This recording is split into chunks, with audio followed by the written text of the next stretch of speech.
Day 107, Founders Part 1. So I've always been a huge fan of honestly autobiographies. I've always loved autobiographies. I love reading about what people have been able to do with their lives with their specific set of circumstances. So that's a me thing. I've always been in love with the autobiographical genre.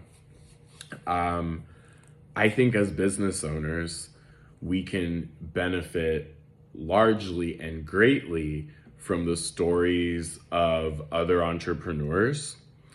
And one thing that is more in like the modern day or more so in the last 20, 30, 40 years is, venture capital is like a lot newer.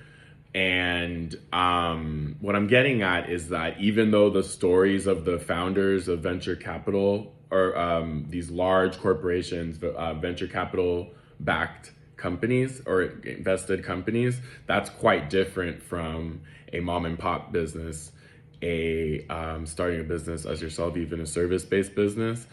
You can learn and benefit greatly from the stories of these people.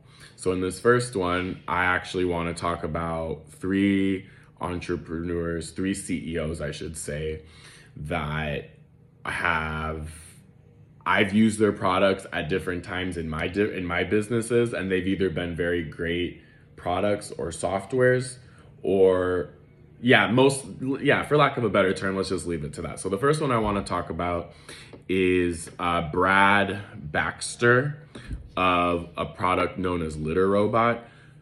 Automatic litter boxes. Again, I owned a private pet care business for almost 8 years. There is one product that's better than all of them, and it is Litter Robot. I listen, $500, it's like something like $500 for their latest model.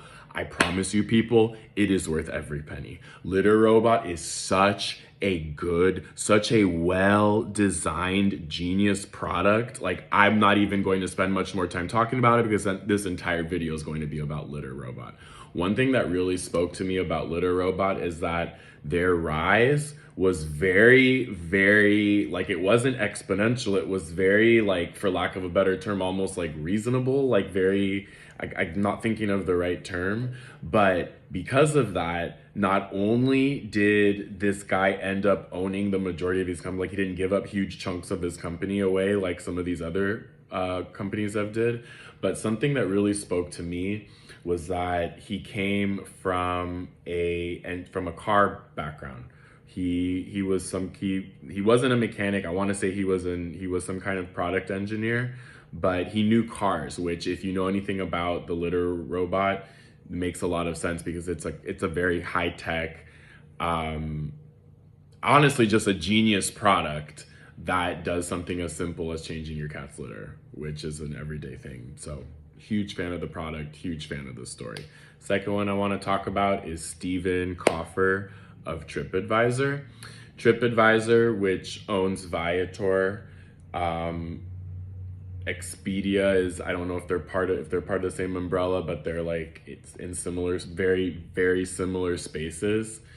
I own a travel business now. I own a tourism business. So Viator, TripAdvisor, that's one of my biggest partners, right? Here's what's really, really, really spoke to me about the CEO of TripAdvisor was that his wife, the mother of his kids, passed away like he had three kids. He had three kids, like they weren't, I want to say they were like teenagers, excuse me. That really spoke to me. That blew me out of the water, the way that he was able to continue going, that he still built and grew his business to the way that it did. It really humanized him to me, I'll be honest. And I just remember as I was listening to this episode, thinking to myself, or as I was listening to this guy's story, I don't think I could do that. I don't know if that could be me. That would literally destroy me. And I found a great deal of admiration for him, hearing that part of his story. So highly recommend that one. Last but certainly not least, Julia Hartz of Eventbrite. Not only do I really, am I a huge fan of Eventbrite, again, in my tourism and events business, but something that really spoke to me about her story was that she knew very much that she wanted to take her company public. And when her and her husband started hitting the investor rounds, they actually made it, or you know what I mean, getting in front of investors, hitting the circuit, right, to pitch their company, etc.